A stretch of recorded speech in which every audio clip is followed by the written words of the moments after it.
오늘 주시는 하나님의 말씀은 로마서 8장 35절에서 39절까지 말씀입니다.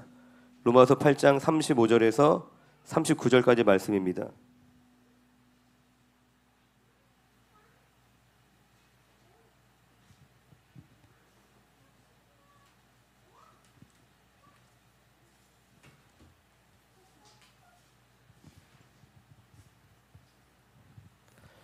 로마서 8장 35절부터 39절까지 우리가 한 목소리로 같이 읽어보도록 하겠습니다. 시작. 누가 우리를 그리스도의 사랑에서 끊으리요? 환난이나 공고나 박해나 기근이나 적신이나 위험이나 칼이랴. 기록된 바 우리가 종일 주를 위하여 죽임을 당하게 되며 도살당할 양같이 여김을 받았나이다 함과 같으니라. 그러나 이 모든 일에 우리를 사랑하시는 이로 말미암아 우리가 넉넉히 이기느니라. 내가 확신하노니 사망이나 생명이나 천사들이나 권세자들이나 현재일이나 장래일이나 능력이나 높음이나 깊음이나 다른 어떤 피조물이라도 우리를 우리 주 그리스도 예수 안에 있는 하나님의 사랑에서 끊을 수 없으리라. 할렐루야. 아멘. 오늘 시간이 이제 개혁주의, 칼빈주의 구원론 마지막 시간이라서 좀 총 정리를 해드리려고 이렇게 칠판을 사용하게 되었습니다. 양해 부탁드리고, 먼저 칼빈 5대 교리 중에 마지막 성도의 견인에 대해서 간단하게 나누고 총 정리를 해드리도록 하겠습니다. 저희가 지난 시간에 배웠던 거 기억나시나요? 불가항력적인 은혜, 거부할 수 없는 은혜 교리를 배웠었죠. 그리고 이 시간은 성도의 견인을 배울 텐데, 이제 로마서 3장 10절에 보면 우리가 전적 무능력 교리를 처음 배울 때에 다루었던 말씀인데, 의인은 없나니 하나도 없으며 할렐루야. 깨닫는 자도 없고 하나님을 찾는 자도 없고 다 치우쳐 함께 무익하게 되고 선을 행하는 자는 없나니 하나도 없다라고 말씀하십니다. 이 기록된 말씀처럼 자신의 구원을 위해서 스스로 어떠한 일도 할 수 없는 그러한 전적으로 무능력한 상태에 있는 그 인간이 구원받을 수 있는 길은 뭐밖에 없다 그랬죠? 오직 하나님의 은혜밖에 없다라고 말씀을 드렸습니다. 내가 회개했기 때문에, 내가 믿음을 가졌기 때문에, 나의 의지적 결정과 선택으로 믿음을 가졌기 때문에 내가 거듭나는 것이 아니라, 그러한 나의 어떤 태도, 나의 행위가 조건이 되는 것이 아니라고 말씀드렸습니다. 하나님의 무조건적인 선택과 이 불가항력적인 하나님의 은혜로 거듭난 사람이 반드시 그 구원의 서정 가운데 하나님 앞에 회개하고 신앙을 갖게 되는, 믿음을 갖는 그 일들이 그의 삶에서 반드시 일어난다는 것입니다. 뭘 얘기하고 있는 거죠? 구원은 하나님의 은혜요, 하나님의 선물이라는 것입니다. 할렐루야. 이 칼빈의 5대 교리는 하나의 체인처럼 다 연결되어져 있다고 말씀을 드렸습니다. 어느 하나가 오르면 다른 모든 교리도 논리적으로 그리고 성경적으로 오름이 되고, 어느 하나가 성경적으로 틀리게 되면 다른 모든 교리도 다 틀리게 될 수밖에 없다는 것입니다. 그래서 이 마지막 성도의 견인도 자연스럽게 연결되는 교리이고 또 성경이 지지하는 교리입니다. 이 성도의 견인 교리에 대해서 제가 주보에 적어놨는데, 웨스트민스터 신앙고백서에서 어떻게 서술하고 있는지 같이 한번 읽어보도록 하겠습니다. 시작.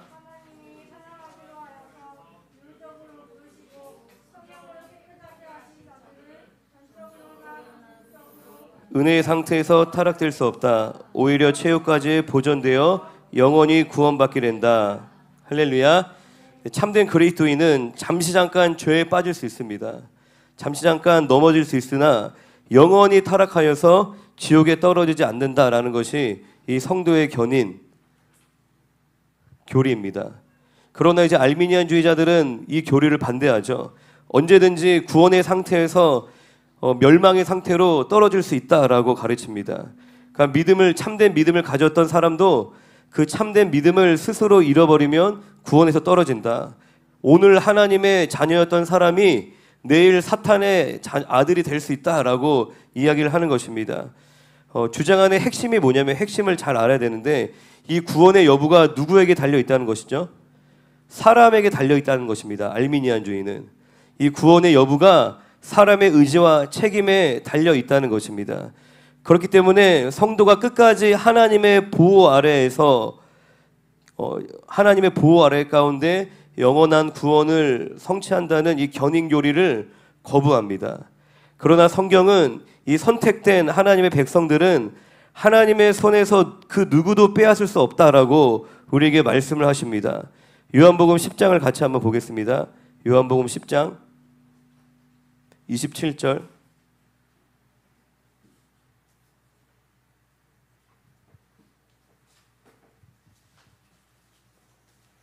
요한복음 10장 27절 28절을 같이 한번 읽어보겠습니다. 요한복음 10장 27절 28절 시작. 내 양은 내 음성을 들으며 나는 그들은 나를 따르느니라. 내가 그들에게 영생을 주노니 영원히 멸망하지 아니할 것이요 또 그들을 내 손에서 빼앗을 자가 없느니라. 할렐루야. 그 어떤 고난과 핍박과 시험 속에서도 마침내 견인되어서 반드시 구원을 받는 것이 이 개혁주의의 가르침입니다. 이 진정으로 거듭난 성도에게는 이 성도의 견인 교리가 매우 용기와 소망과 위로를 주는 그러한 교리가 되는 줄로 믿습니다. 마귀는 우리가 실수하면 우리를 어떻게 하죠? 참소합니다. 우리가 신앙생활 하다가 때때로 실수할 때가 있고 실패할 때가 있고 죄에 걸려 넘어질 때가 있죠. 그럴 때 마귀가 하는 일이 뭐냐면 우리를 참소하는 것이에요. 우리의 죄를 지적하며 우리를 정죄하는 것입니다. 너는 돌이킬 수 없는 큰 잘못을 했다. 너는 하나님의 자녀가 될 자격이 없어. 너는 하나님께 사랑받을 자격이 없어. 모든 사람이 너의 실체를 알면 너를 다 싫어할 거야. 너에게 손가락질할 거야. 하나님도 너를 인정하지 못하시고 너를 받아들이시지 못할 거다. 너 같은 것이 어떻게 구원을 받을 수 있느냐? 여러분들 이러한 생각 해보신 적 있으신가요? 이게 사단이 우리에게 쏘는 불화살입니다. 마귀가 이렇게 우리를 참소한다는 것입니다. 그런데 우리가 마귀를 이길 수 있는 것이 뭐죠? 말씀의 검입니다. 할렐루야.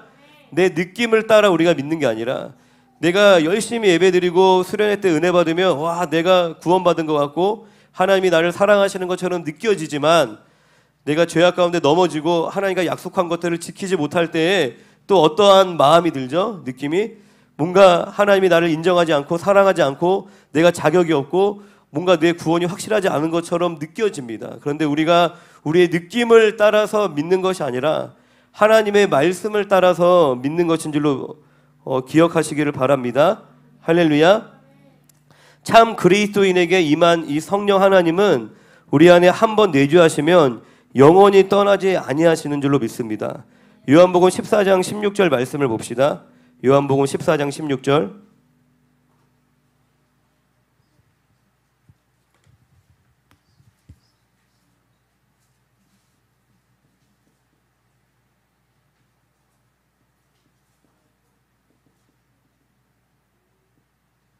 요한복음 14장 16절, 17절 함께 읽어보겠습니다. 시작.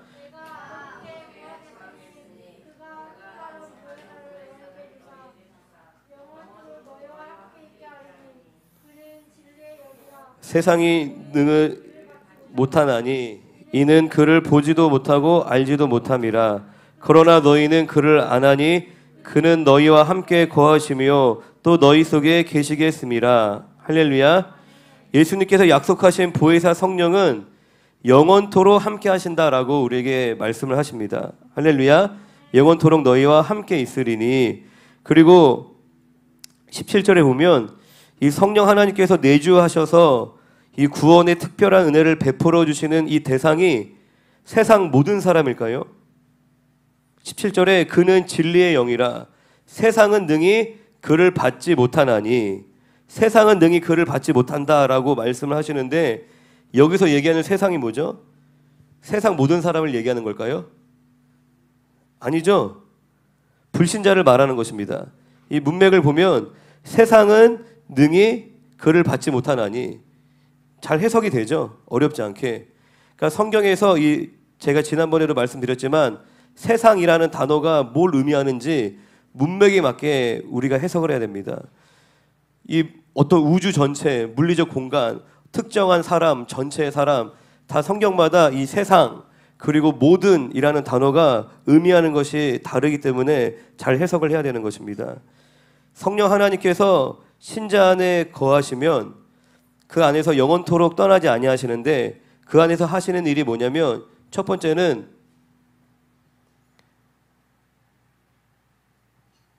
예수님께로 인도하는 겁니다.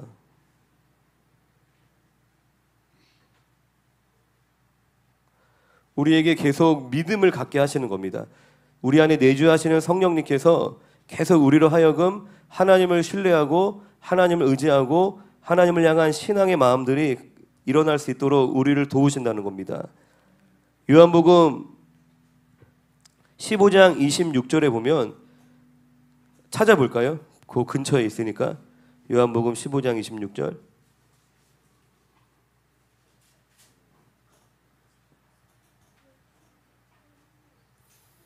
성령님을 같이 읽어보겠습니다. 시작. 내가 아버지께로부터 너에게 보낼 보혜사 곧 아버지께로부터 나오시는 진리의 성령이 오실 때 그가 나를 증언하실 것이요. 아멘. 성령님을 진리의 성령이라고 말씀을 하십니다. 진리의 성령. 이 진리의 성령이 누구를 증언하신대요? 나가 누구예요? 예수님이 말씀하시는 거죠? 이 진리의 성령이 오셔서 하시는 일이 예수 그리스도를 우리 안에 증언하신다는 겁니다. 할렐루야. 예수님을 증언하시는데 왜 진리의 성령이라 그래요? 예수님은 태초에 말씀이 계시니라. 곧 말씀이시니까. 말씀이 육신이 되어 우리에게 거하셨다라고 요한복음 1장에서 얘기하고 있죠. 이 진리의 성령님은 말씀이신 그리스도로 우리에게 인도하시는데 이 예수 그리스도는 히브리서 12장 2절에 보면 믿음의 주라고 얘기합니다. 믿음의 주요. 또 어떤 번역에는 믿음의 창시자. 믿음을 만드시고 또한 믿음을 온전하게 하시는 분이 누구세요?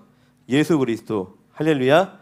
우리 안에 내주하시는 진리의 성령님은 우리를 말씀이신 그리스도께로 인도하시며 우리로 하여금 하나님을 향한 믿음을 갖게 하신다는 겁니다.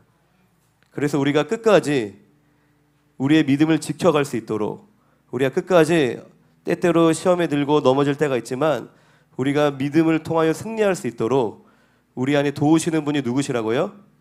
성령님. 보혜사라고 그러죠. 보혜사가 뭐예요? 도우시는 분, 헬퍼. 도우심. 그리고 우리 안에 내주하시는 성령님이 하시는 두 번째 일은 우리를 거룩하게 하시는 겁니다.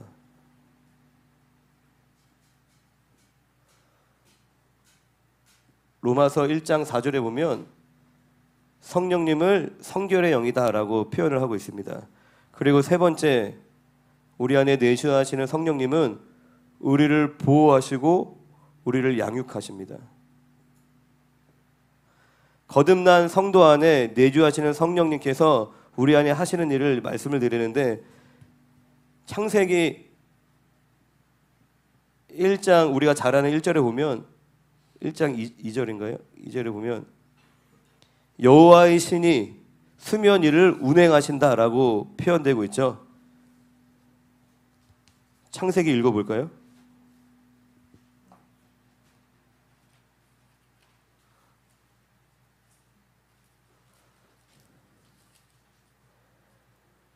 창세기 1장 2절에 같이 읽어보겠습니다. 찾으신 분들은 같이 읽어주세요. 시작. 땅이 혼돈하고 공허하며 흑암이 깊음 위에 있고 하나님의 영은 수면 위에 운행하시니라. 이 운행하신다라는 단어가 또 어디에 쓰이냐면 신명기 32장 11절.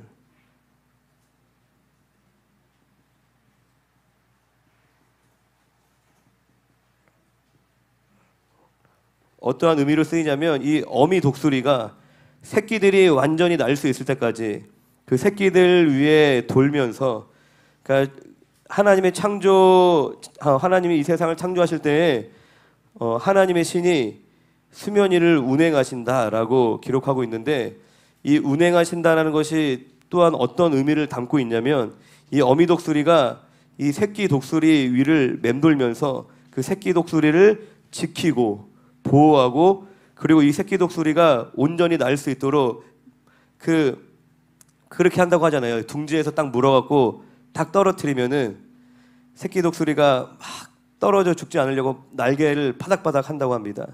그럼 거의 떨어질 때쯤 돼서 어미 독수리가 쭉 내려가서 다시 딱 문대요.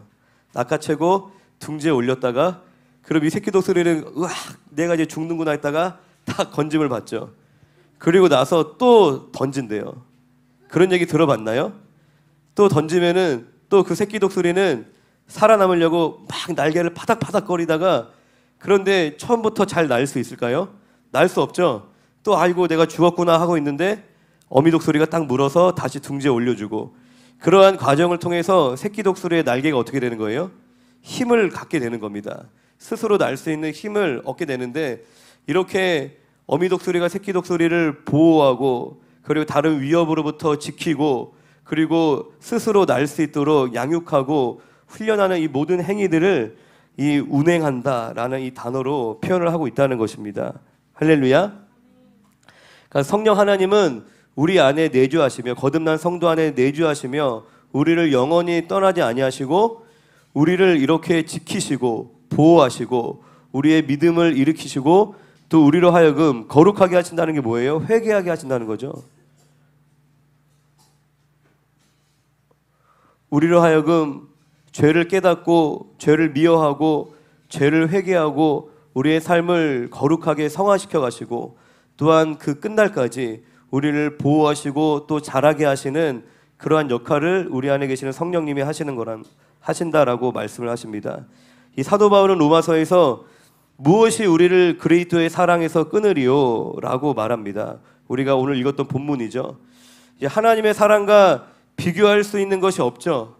하지만 감히 이제 육신의 부모의 사랑과 비교를 해보면, 그 아버지 어머니는 그 자녀가 너무 완벽해서, 너무 내 말을 퍼펙트하게 잘 들어서 내가 시키는 대로, 내가 원하는 대로 이 자녀가 잘 행동하고 살기 때문에 그 자녀를 끝까지 사랑하는 것일까요? 한 번도 이 자녀가 내 뜻을 거스르지 않아, 나를 실망시키지 않고, 이 자녀는 내가 지시한 대로, 내가 바라는 대로 정말 철저하게 윤리적으로 모범적으로 잘 살기 때문에 그 부모가 그 자녀를 끝까지 사랑할까요? 우리 부모님들 그러세요? 그러지 않죠. 할렐루야. 모르겠어요. 또 연약한 인간 부모기 때문에 내 뜻과 다르고 내 마음에 들지 않으면 사랑하지 않는 부모도 있겠죠. 그런데 일반적으로 부모의 마음이 그렇다는 것입니다. 때로는 부모의 마음을 상하게 할지라도 자녀이기 때문에 끝까지 사랑하는 것입니다.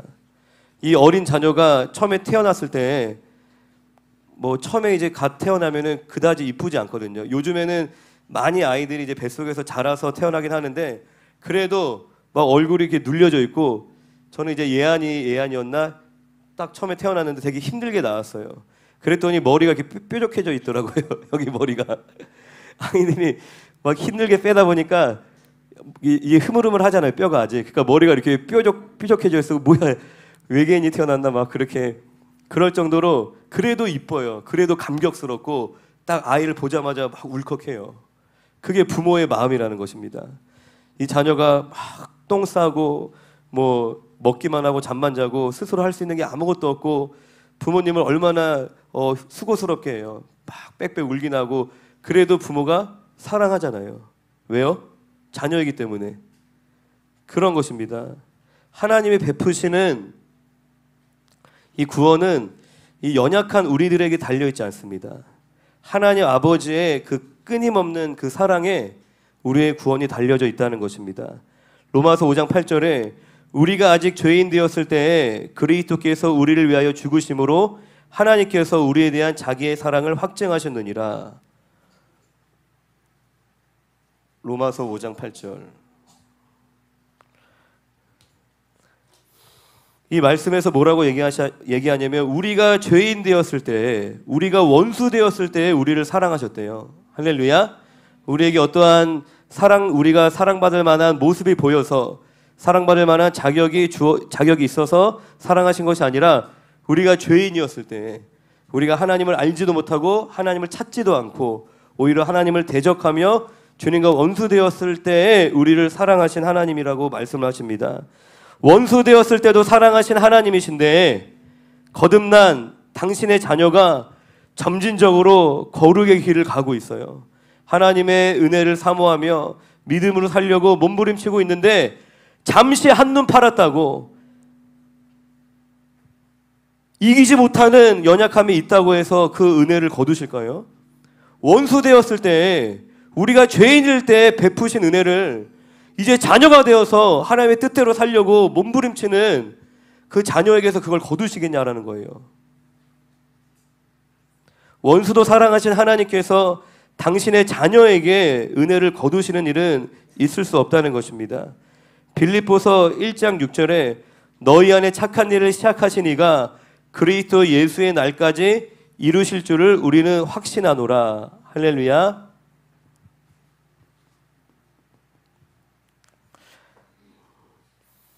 주님께서 우리 안에 시작하셨고 그 주님께서 우리 안에 이루신다라고 고백하고 있는 것입니다.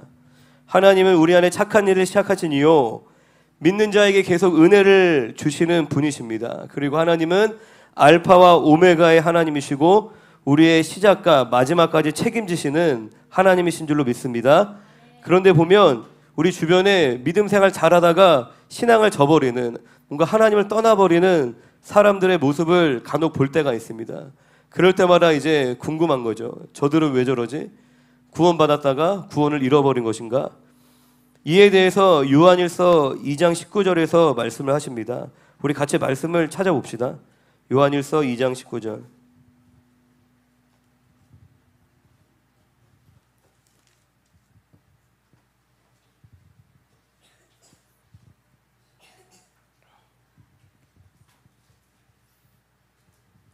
요한일서 2장 19절을 찾아서 같이 한번 읽어봅시다. 시작. 그들이 우리에게서 나갔으나 우리에게 속하지 아니하였나니 만일 우리에게 속하였더라면 우리와 함께 거하였으려니와 그들이 나간 것은 다 우리에게 속하지 아니함을 나타내려 함이니라.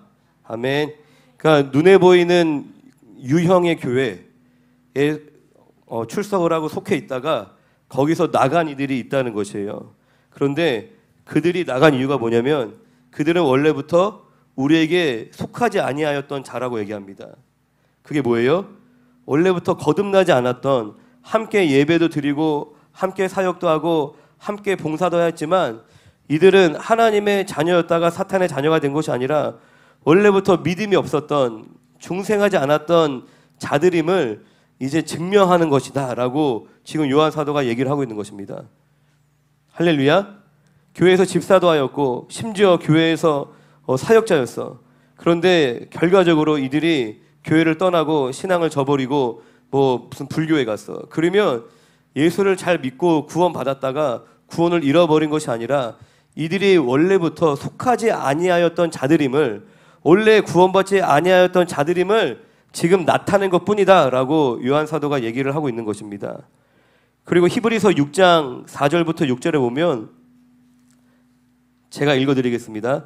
한번 빛을 받고 하늘의 은사를 맛보고 성령에 참여한 바 되고 하나님의 선한 말씀과 내세의 능력을 맛보고도 타락한 자들은 다시 새롭게 하여 회개할 수 없나니 이는 그들이 하나님의 아들을 다시 십자가에 못 박아 드러내놓고 욕되게 함이라.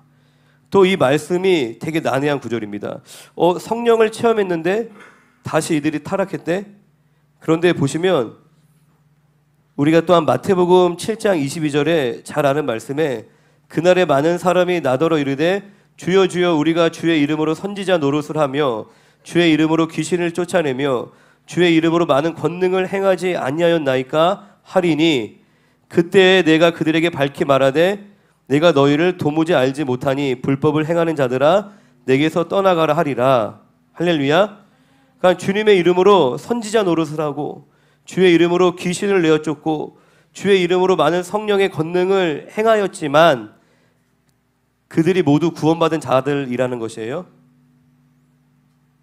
그렇지 않다는 것입니다. 하늘의 은사를 맛봤어요. 내가 성령의 어떤 능력을 체험했어. 입신하고 환상 보고. 그럼에도 불구하고 참된 믿음을 갖지 못하여 구원받지 못한 자들도 있다는 것입니다. 할렐루야.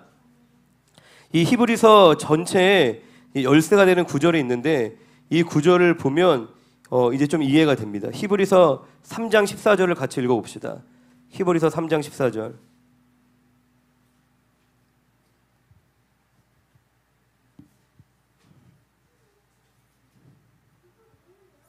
히브리서 3장 14절을 같이 한번 읽어보겠습니다. 시작. 우리가 시작할 때 확신한 것을 끝까지 견고히 잡고 있으면 그리스도와 함께 참여한 자가 되리라. 이 말이 어떤 의미냐면 확신한 것, 우리의 믿음을 끝까지 견고히 잡고 있으면 참여한 자가 될 것이다 라는 의미가 아니에요. 너희가 이 믿음을 스스로 잘 지켜서 인내하면 참여한 자, 구원받는 자가 될 것이다 라는 의미가 아니라 이 말이 무슨 의미냐면 우리가 끝까지 견딘 것을 보니 우리가 그리스도와 함께 참여한 자였음을 알게 된다는 것입니다. 끝까지 믿음을 견딘 것을 보니 아, 이들은 중생한 자들이었구나. 이들은 구원받은 자들이었구나 라는 것을 알게 된다는 것입니다. 그러니까 믿음을 지킨 것이 우리가 그리스도께 속했다는 증거이며 이 믿음의 인내가 있지 않으면 우리는 결코 속한 적이 없다. 그러니까 구원받은 자, 하나님께 택함 받은 자, 중생한 자는 반드시 그 믿음을 지키고 인내하게 된다라고 얘기를 하고 있는 것입니다. 이 구원의 확신이 왜 중요하냐면 이 구원의 확신은 하나님과의 관계의 확신인 거예요. 하나님과의 관계의 확신입니다. 언제든지 내가 실수하면 순종하지 못하면 나를 버리실 수 있는 은혜를 거두실 수 있는 그 하나님과 친밀함을 누릴 수 없습니다. 여러분들 만약에 여러분들이 내가 구원을 잃어버렸어. 그럼 그 책임이 누구에게 있어요? 만약에 내가 구원을 받았다가 잃어버리게 되었다면 그 책임이 하나님께 있나요? 하나님이 이랬다 저랬다 줬다 뺏었다 한 게 아니죠. 만약에 구원을 잃어버렸다라는 개념이 내게 들어오면 그거에 대한 책임을 누구에게서 찾아요? 나에게서 찾는 거예요. 그리고 그렇게 이제 이야기를 하고 구원의 취소를 이야기하는 사람들이 이야기하는 것은 너가 회개치 아니하면 너가 죄를 버리지 아니하면 너가 순종하지 아니하면 너가 구원을 잃어버릴 것이다. 그 구원이 사람에게 달려있다라는 얘기를 계속 하고 있는 것입니다. 연약한 자들에게는 굉장히 절망스러운 이야기인 거예요. 그냥 애시당초 일찌감치 포기하는 게 나을 수도 있어. 어차피 나는 연약해. 나는 상처도 많고 나는 의지도 약하고 나는 이렇게 살 수 없을 것 같은데 하나님 나라 유업으로 받지 못할 것 같은데 어차피 실패할 거. 제가 이 얘기를 실제로 들었어요. 공동체 어느 지체에게 거듭거듭 반복되어 넘어지는 자신의 모습에 너무 실망하여서 목사님 저는 그냥 여기서 일찌감치 포기하는 게 나을 것 같아요. 어차피 저는 구원받지 못해요. 어차피 저는 하나님 말씀대로 살지 못해요. 어차피 저는 믿음 지키지 못해요. 그 친구만 그럴까요? 꼭 교회 출석하지 않고 막 방탕하게 술 먹고 막 어디 놀러 다녀야지만 주님 떠난 걸까요?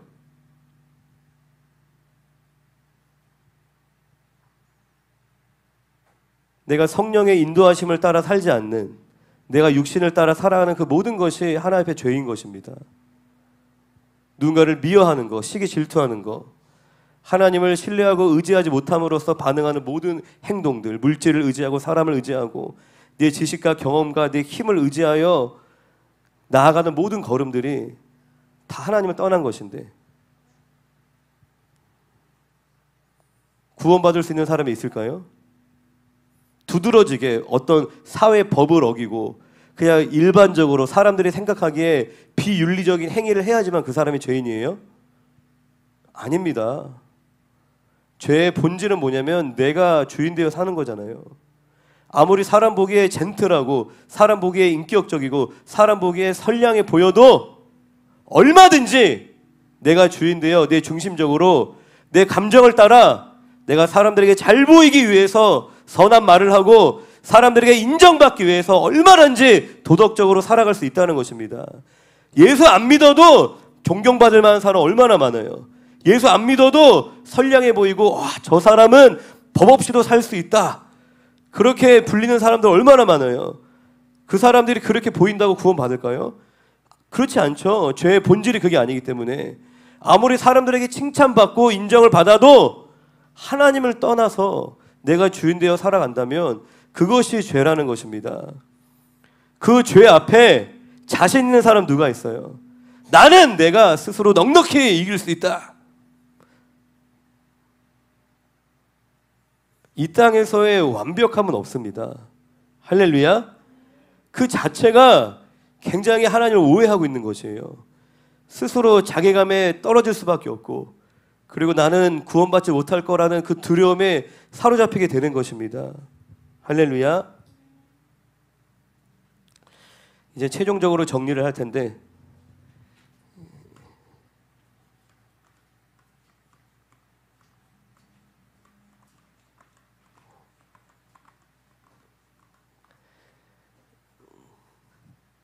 이제 생소한 교리를 배우느라 여러분들이 많이 혼란스럽기도 하고 많이 힘드셨을 거라고 이제 생각을 합니다. 저도 신대원 다닐 때 신대원 도서관에서 개혁주의, 그러니까 청교도주의 신앙은 원래부터 이제 관심이 있어서 뭐 그 존 오웬이나 뭐 그런 분들 책을 열심히 읽었었는데 그러니까 신학을 딱 보니까 이게 뭐야 이거 도저히 내가 받아들일 수 없는, 처음에 저는 그랬어요.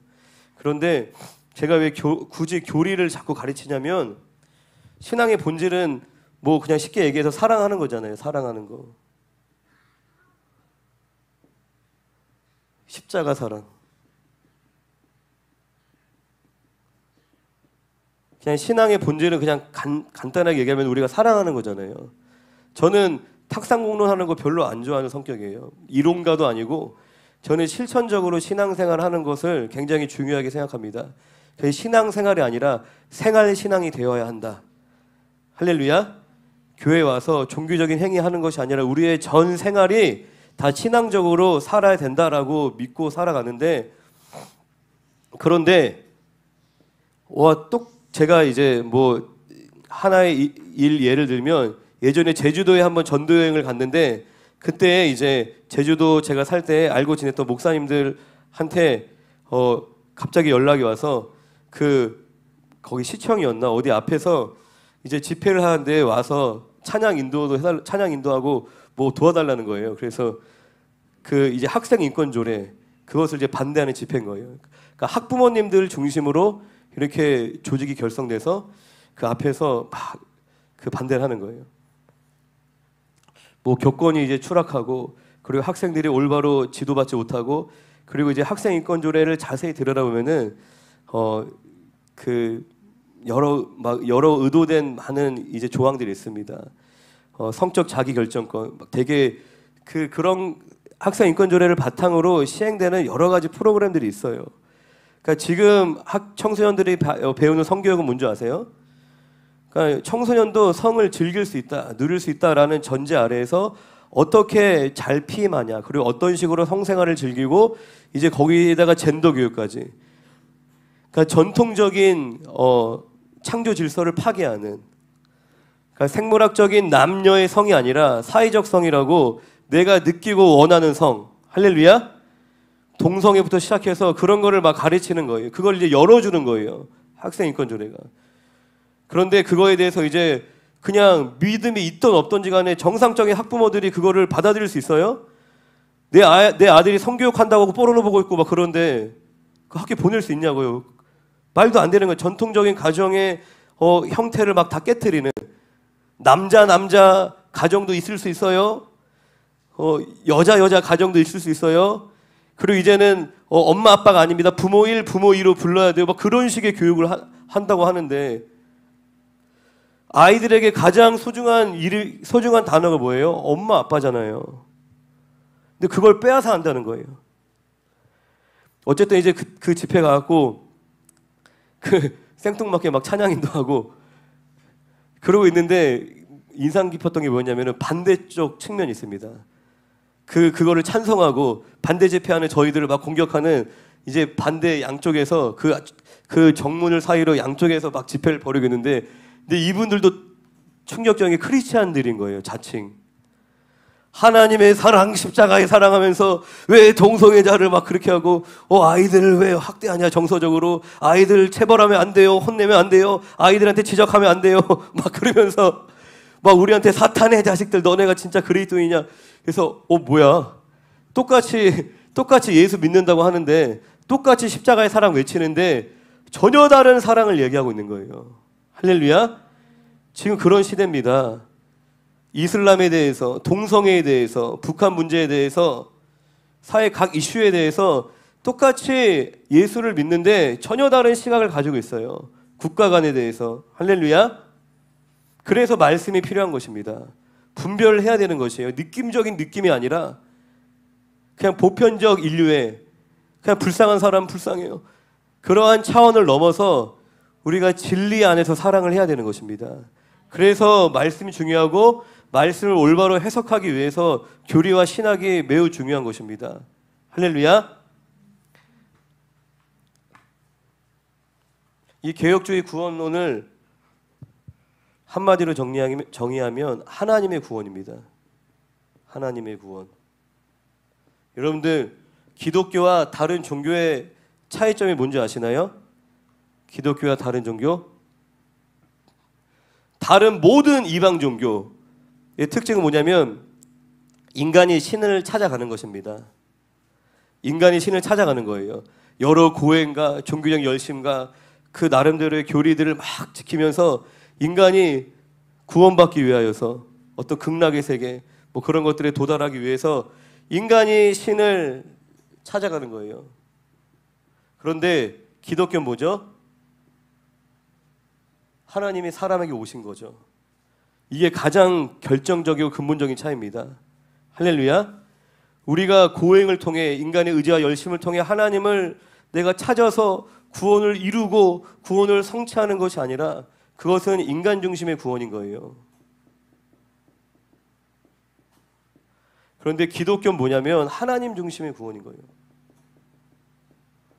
이게 굉장히 중요합니다. 이것을 이제 계속 흔듭니다. 사탄 마귀는 여러 가지 방법으로. 칼빈의 이 5대 교리로 개혁주의를 다 설명할 수 없습니다.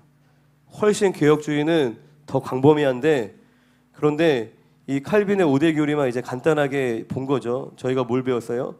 전적인 타락, 그리고 무조건적인 선택, 제한적 속죄, 그리고 불가항력적인 은혜, 성도의 견인.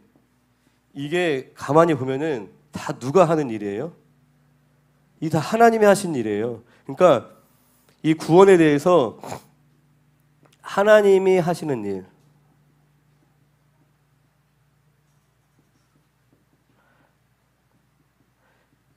그러니까 이 칼빈의 5대 교리는 뭐냐면 구원을 설명할 때 이제 하나님이 하신 일을 설명하는 거예요. 근데 하나님 입장에서는 이게 맞아요.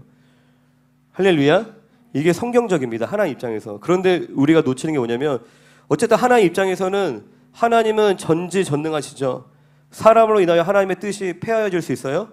그럴 수 없습니다. 하나님은 영원하시고 불변하신 하나님이세요. 하나님 입장에서는 100% 하나님이 하나님의 은혜와 선물로 이루시는 하나님의 구원이에요. 그런데 이걸 이제 오해하는 게 뭐냐면 하나님이 하시니까 인간에게는 어떤 책임이 없다. 그러니까 운명 결정론처럼. 이게 이런 식으로 이제 마귀가 꼬은 겁니다. 오해하도록. 운명 결정론. 하나님이 정하셨으니까 그냥 우리는 아무렇게나 살아도 돼. 하나님이 하시는 일이니까 그냥 내 책임은 없어. 난 그냥 수동적으로 살아도 돼. 성경이 그렇게 얘기하나요? 그렇게 얘기하는 성경 없어요. 하나님이 붙드시니까 우리가 계명을 지키지 않아도 돼. 하나님이 날 붙드시고 이끌어 가시니까 그냥 내가 손 놓고 있어도 돼. 그런 말씀 한 구절도 없습니다. 또한 성경이 이야기하고 있는 중요한 또 한 가지는 사람의 선택, 결정, 자신의 의지로 인한 회개, 믿음, 순종, 사명. 성경은 이런 거를 강조하죠. 할렐루야. 그런 것 같아요.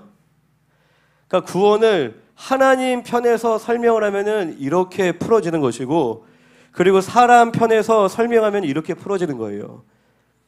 사실 제가 이제 저희 성도님들 오랫동안 제 설교를 들으신 분들은 제가 가장 많이 하는 설교가 이런 거예요.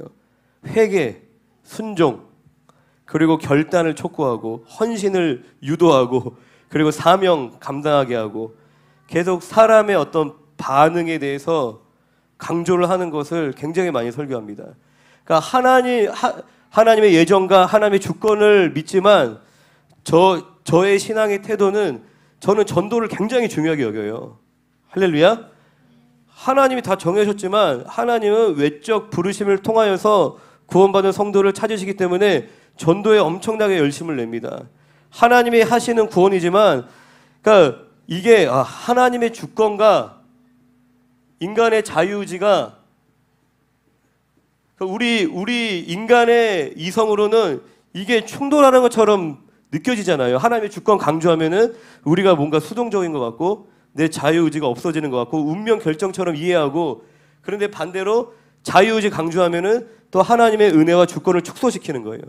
그래서 잘 이해하지 못하기 때문에 양극단으로 빠지는 겁니다. 양극단.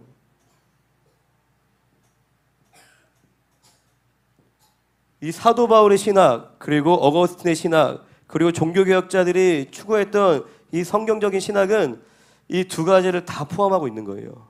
철저하게 하나님의 100% 하나님의 은혜인 구원이지만 그 안에 사람의 결단, 사람의 순종, 사람의 회개, 사람의 믿음, 사람의 태도 굉장히 중요하게 여깁니다. 무슨 말인지 아세요? 그런데 이거를 올바르게, 이게 신비로운 거죠, 사실. 하나님이 계획하시고 예정하신 대로 흘러가는데 그러면 우리는 꼭두각시 아니야? 근데 그게 아니라는 거예요. 우리 입장에서는 내가 선택하고 내가 판단하고 내가 거절하고 그리고 내가 순종하고 내가 회개하고 있다는 거예요. 인간들 입장에서는. 근데 결국에는 이러한 고백으로 귀결된다는 것입니다. 하나님이 하셨습니다. 그러니까 이 예정론은 개혁주의 신학의 출발이 아니에요. 결론. 그러니까 성경을 조직적으로 체계적으로 풀어가다 보니까 내려지는 결론이 이제 예정인 거지. 그러니까 신앙 고백적인 차원이라고 보면 돼요. 이거를 막 어거지로 하나님이 다 정하셨으니까 우린 전도할 필요도 없어.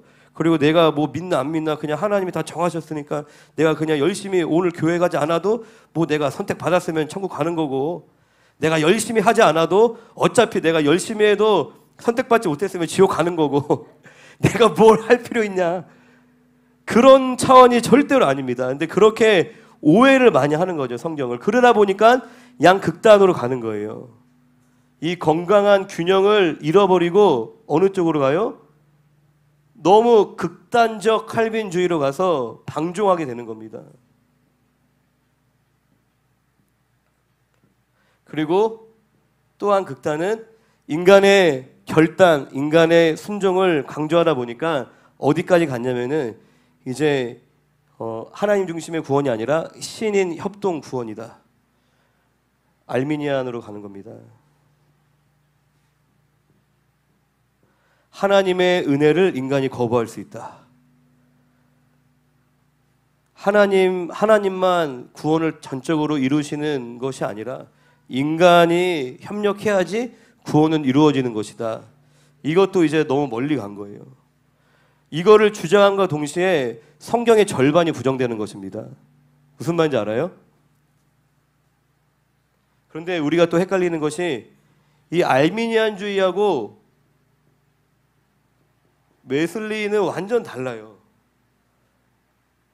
저는 감리교 출신이라고 그랬잖아요. 감리교에서 석사 논문 썼어요. 웨슬리의 성화론으로. 그러니까 웨슬리를 지금도 굉장히 존경해요. 왜 그러면 이분은 되게 실천적인 영성이에요.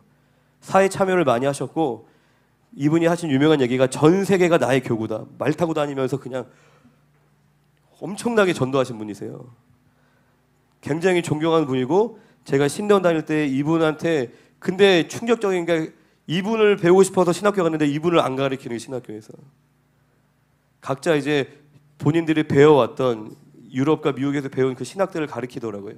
제 입장에서는 굉장히 불건전하고 위험한 자유주의 신학을.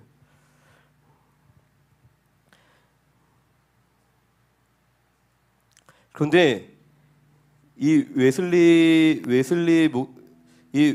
제 이 얘기를 왜 하냐면은 감리교, 성결교, 뭐 침례, 뭐 구세군 이런 교단들이 이제 이 웨슬리 목사님을 통해서 어떻게 보면 파생된 거죠. 감리교를 통해서. 근데 이 감리교를 만드신 분이 웨슬리 목사님만 있는 게 아니라 조지 휘필드라고 있습니다. 영국에서는 이분이 훨씬 유명해요.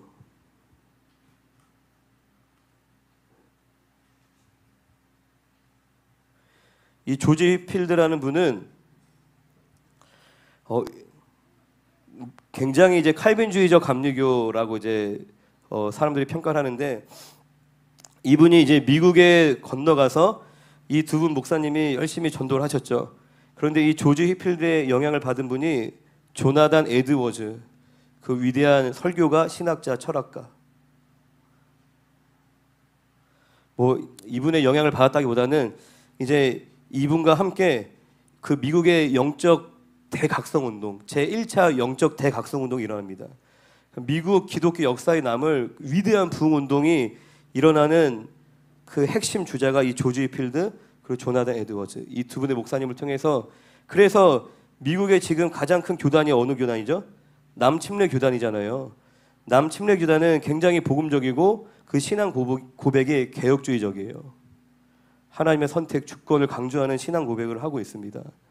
그런데 이 웨슬리 목사님하고 무슨 차이가 있었냐면 중요한 거는 이 웨슬리 목사님의 구원론도 개혁주의 구원론하고 똑같습니다. 이제 15세기에 독일에서 루터라는 분이 이제 나타나셨고 그리고 이제 프랑스에서 칼빈 한 30년 후에 다 동시대에 또 스위스에서 찌빙글리 이런 종교개혁자들이 하나님이 이제 준비를 시키셔서 딱 동시다발적으로 일으키세요. 그리고 스코틀랜드에서 존 낙스 그리고 1700년도에 가서 이제 영국에서 이 웨슬리하고 휘필드가 종교개혁을 일으키는 겁니다. 그러니까 종교개혁의 흐름 안에 계신 분이에요. 웨슬리 목사님은. 종교개혁자의 흐름 안에 원래는 영국 정교의 사제였죠. 그러니까 웨슬리 목사님은 굉장히 이제 종합적이에요.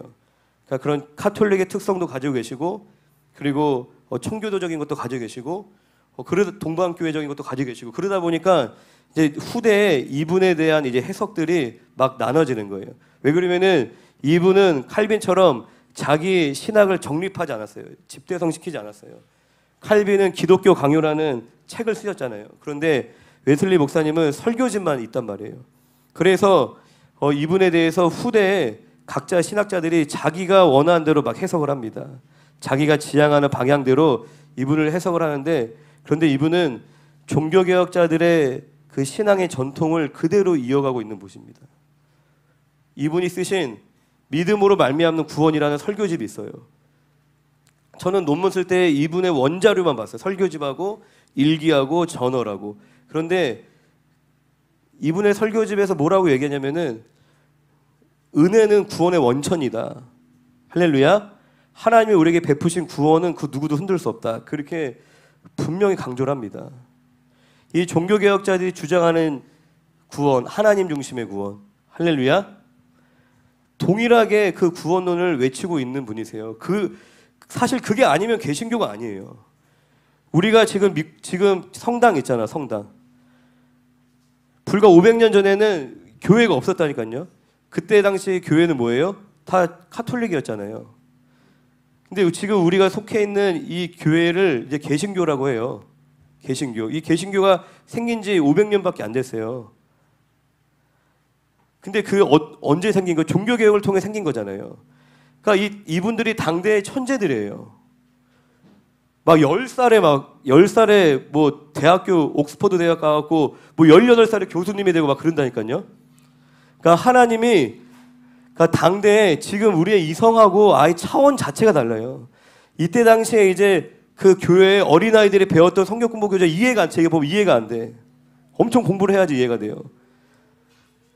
당대의 천재들을 통하여서 이제 기독교의 바탕을 만드신 겁니다. 하나님이. 틀을 만드신 거예요. 이 종교개혁의 정신을 가지고 가는 것이 이제 개혁주의 신학인 것이죠. 그런데 왜 웨슬리 목사님이 나중에 조지 휘필드하고 구분이 되느냐? 그 이유가 뭐냐면 이 웨슬리 목사님은 딱 이 두 가지에 완전히 꽂혀 있었어요.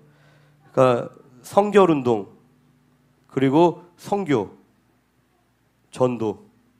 왜 그러냐면은 이 웨슬리 목사님이 활동하시던 당시 교회가 어땠냐면 딱 이 개혁주의 신학을 오해해서 성도들이 운명 결정론처럼 받아들이고 막 방종하는 일들이 일어난 거예요. 나는 구원받았어. 막 술 퍼먹고 막 그냥 막 살고 그냥 그냥 전혀 거룩한 삶이 없이 그렇게 살면서도 나는 그냥 구원받았대. 그러한 성도들로 가득한 이제 종교개혁이 일어나고 나서 이제 한 100년이 좀 넘었죠. 그리고 나서 이제 웨슬리 목사님이 등장한 겁니다. 영국의 종교개혁은 그 이후에 일어난 거잖아요. 그렇기 때문에 이분은 뭐에 꽂혀 있었냐면은 그러니까 운명 결정론에 교회가 빠져서 거룩함을 추구하지 않고 회개하지 않는 거죠. 그리고 전도를 하지 않는 거예요. 왜요? 다 정해졌다면서 전도 못하러 해. 전도할 필요 없다라고까지 가르쳐 교회에서. 전도할 필요 없다. 전도하는 건 믿음이 없는 거다.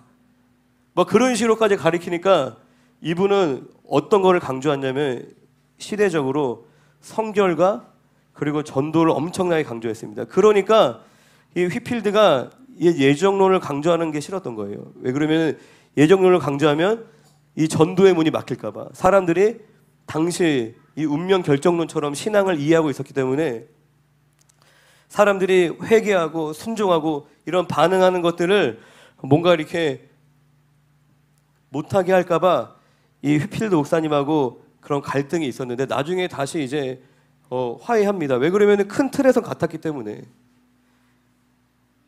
그러니까 이 웨슬리 목사님이 어떤 쓴 저널에 보면은 이제 알미니안의 글을 인용합니다. 이제 그걸 가지고 알미니안주의다라고 얘기하는데, 그러니까 그냥 인용한 것뿐이에요. 자신의 어떤 주장을 펼치기 위해서 뭐 알미니안주의적인 요소가 있다라고 얘기하면은 뭐 어느 정도 수용될 수 있어요. 웨슬리한테 알미니안주의적인 요소가 있다. 그런데 웨슬리가 알미니안주의다? 절대 아니에요. 근본 자체가 다른 거예요. 인간 중심의 구원이냐? 구원의 원천은 하나님의 은혜고 인간의 어떤 공로도 그 구원에 들어갈 수 없다. 그리고 하나님 베푸신 우리의 구원은 그 누구도 흔들 수 없다. 이것이 종교개혁자들이 주장했던 그런 구원인 것입니다. 하나님 중심의 구원. 좀 구분이 되시나요? 개혁주의하고 알미니안주의하고 웨슬리. 잘 구분하셔야 됩니다. 구원론, 제가 이제 구원론을 이렇게 강조하는 이유를 좀 한 가지만 더 말씀드리면은,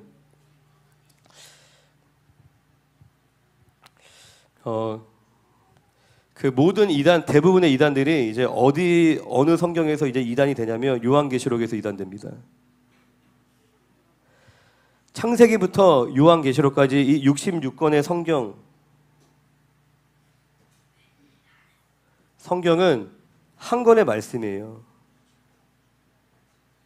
서론, 본론, 결론, 그 주제가 일맥상통한 한 권의 책이고, 그리고 이것을 복음이라고 성경에서 얘기합니다. 복음이 뭐예요? 기쁜 소식인 거예요. 할렐루야. 우리에게 소망을 주고 위로를 주는 하나님의 말씀이 여러분들에게 소망과 위로가 되십니까? 예수 그리스도가 우리의 소망 되시잖아요. 할렐루야. 창세기부터 요한계시록까지 뭘 얘기하고 있냐면은 예수 그리스도를 얘기하고 있는 거예요. 여기서 벗어나면 안 돼요. 구약은 오실 예수님, 오실 그리스도, 그리고 신약은 뭐예요? 오신 그리스도. 할렐루야. 오신 그리스도에 대해서 얘기를 하고 있는 거예요. 예수님도 유대인들에게 얘기해. 너희가 영생을 얻고자 하는데 왜 나한테 오지 않냐? 영생을 얻기 위해서 성경을 날마다 상고하는데 왜 나한테 나오지 않냐? 결국 구약 성경이 얘기하고 있는 그 한 분이 누구세요? 그리스도, 여자의 후손, 예수 그리스도를 얘기하고 있는 겁니다. 그런데 창세기부터 유다서까지는 성경이 복음이야. 할렐루야. 우리에게 소망과 기쁨을 주는데 갑자기 요한계시록 가서는 성경이 우리에게 두려움을 주고 뭔가 알 수 없는 책이 되어버리는 거예요. 앞에 봐. 장난치 혼난다. 앞에 봐. 열심히 못 들어도 옆에 있는 친구 방해는 하지 말아요. 알겠어? 장난치지 말아요.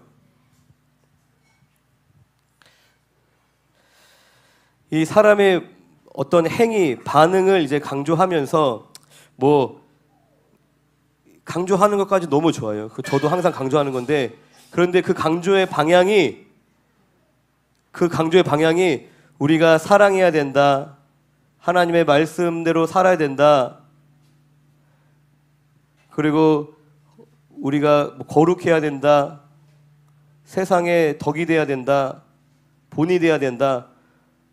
이러한 방향으로 가면 그나마 난데 그런데 이 시한부 종말론 이 불건전하게 요한계시록을 해석하는 그러한 사람들은 요한계시록에 나와 있는 상징들조차도 다 지금 현재의 시대랑 무리하게 연결을 시킵니다. 지금 시대에 요한계시록 몇 장 몇 절에 있는 것이 지금 이 시대의 뭐다. 굉장히 구체적으로 그렇게 이제 연결을 시키는데 이제 세대주의적으로 성경을 해석하는 거죠. 어쨌든 나중에 이제 또 더 자세히 말씀을 드리겠지만 그러다 보니까 결국에는 그런데 구원이 취소될 수 있어. 구원론까지 내가 잘못 들어왔어. 그렇게 되면은 구원이 취소된다라고 하면은 그 책임이 누구한테 있다는 거예요? 나한테 있는 거잖아. 하나님이 이랬다 저랬다 하는 분이 아니라 하나님은 변함없으신데 내가 뭘 잘못하면 구원이 취소돼. 그러면 어디에 집중해요? 나에게 집중합니다. 내가 뭘 해야 되는데. 그런데 여기다가 이제 불건전한 종말론까지 딱 들어오면은 그나마 구원이 취소될 수 있으니까 거룩하게 살아야지. 내가 열심히 사랑해야지. 내가 주를 위해 헌신해야지. 그렇게 가면 그나마 나요. 그나마 나. 그런데 내가 구원이 취소될 것 같아. 그래서 내가 뭔가를 막 열심히 해야 되는데 시한부 종말론하고 딱 붙어갖고 내가 내 이웃을 사랑하고 막 그런 것이 아니라 막 찾아 헤매는 거야. 뭐가 666이야? 뭐가 짐승의 표야? 그거에 꽂혀갖고 그러니까 그나마 건강하게 내 가정을 잘 돌보고 내가 직장에서 본이 되고 내가 하나님 사랑, 이웃 사랑으로 신앙이 가는 게 아니라 계속 이 시한부 종말론에서 얘기하는 뭐를 하면은 구원받지 못한다. 뭐를 받으면은 지옥 간다. 애시당초 말이 안 되는 거예요. 하나님을 어떻게 지금 얘기하고 있는 거예요? 여러분들 이제 운전하다 보면은 과거에는 그런 적이 있었습니다. 그 교통경찰이 딱 숨어 있어요. 코너에서. 숨어서 카메라 들고 있다가 신호 위반하고 속도 위반하면 그냥 확 나타나 찍어버려요. 함정을 파는 거죠. 뭐 세금을 뜯으려고 한 건지 뭐 실적을 올리려고 한 건지 모르겠지만 하나님을 그런 분으로 지금 묘사하고 있는 거예요. 열심히 믿음 가운데 신앙생활을 하고 있는데 내가 뭔가를 깨닫지 못해서 내가 발견되지 못해서 내가 구원받지 못하는 거 아니야? 하나님 뭐 함정을 파놨어. 내가 베리집 받아갖고 막 내가 백신 맞아갖고 지옥 가는 거 아니야? 무슨 하나님의 함정 파놓고 야 그 함정에 빠지면 요놈 봐라. 백신 맞았다. 지옥 가자. 완전히 비성경적이고 굉장히 불건전한 신앙의 태도입니다. 그거를 여러분들이 분별을 하시려면 신학이 있어야 되는 거예요. 애시당초부터 말도 안 되는 구원의 전제를 가지고 들어온 거예요. 요한계시록은 거듭난 성도에게는 위로와 소망의 책입니다. 복음이에요. 끝까지 하나님이 나를 지키시고 결국에 주님이 승리하시는구나. 할렐루야. 로마로부터 오는 여러 핍박과 환란 가운데 있던 성도들이 요한계시록을 보면서 엄청난 구원의 확신과 하나님이 승리하실 거에 대한 소망을 가졌던 책인 거예요. 근데 갑자기 이 시대에 와갖고 거듭난 성도가 믿음 생활 잘하고 있다가 요한계시록 보고 어디서 뭔가 새로운 게 막 풀렸다, 어떤 계시가 열렸다, 뭐 지금 뭐 뉴스에 뭐 어디 나온다, 맥도날드 햄버거에 인육이 들어간다. 그런 저도 이제 앞으로 시대에 대한 얘기를 많이 할 건데 잘 분별해야 되는 것이 지나친 음모론으로 이제 막 갈 수 있습니다. 제가 신학이 불분명하면 할렐루야. 이제 구원론은 여기까지 이제 할 거예요. 여기까지 할 건데 이제 앞으로 올 후반기에는 제가 어떤 설교를 할 거냐면은 이제 구원받은 성도가 어떻게 살아야 되는지에 대해서 얘기할 텐데 여러분들 그냥 단순히 내가 착하게 살아야지, 내가 단순히 열심히 전도해야지 그런 차원이 아니에요. 왜 그러면은 사탄 마귀는 굉장히 전략적으로 체계적으로 자신의 시스템을 다 구축해 놨습니다. 할렐루야. 사탄 마귀는 굉장히 체계적으로 전략적으로 자신의 시스템을 구축해 놨어요. 우리가 하나님 나라 백성, 하나님 나라 군사로서 무엇과 싸워야 되는지 구체적으로 알아야 된다는 거예요. 무엇과 싸워야 되는지, 우리가 하나님 나라 군사로서 하나님 나라를 어떻게 세워나가야 되는지. 그냥 도덕적으로 사는 거 기본이죠. 기본이 전도하는 거 기본이에요. 본질이고 그것이 불필요하다는 것이 아니라 그런 차원이 아니라는 것입니다. 눈 뜨고 코 베이는 시대인 거예요. 분별이 필요하다는 겁니다. 할렐루야. 우리가 믿음으로 살기 위해서 가장 중요한 게 뭐냐면 분별이에요. 아까 얘기했죠. 똑같이 십자가 들고 나와갖고 여기서는 동성애를 왜 반대하냐 이 나쁜 놈들아, 사랑이 없다, 예수님은 사랑이시다, 전혀 다른 얘기를 할 수 있는 거예요.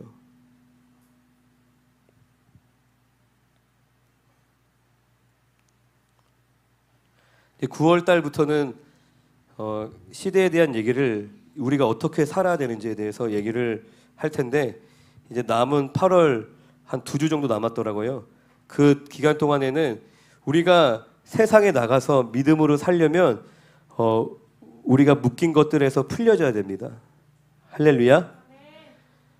용서와 치유와 회복에 대한 얘기를 한 2주 정도 할 거예요. 막간으로. 8월 마지막 남은 2주 동안에는 용서에 대해서 좀 치유와 회복에 대한 얘기를 하고 이제 9월부터는 이 구원받은 성도가 이 하나님의 구원, 이 놀라운 구원을 받은 우리가 이제 어떻게 이 땅을 살아가야 하는지에 대해서 구체적으로 얘기를 하려고 합니다.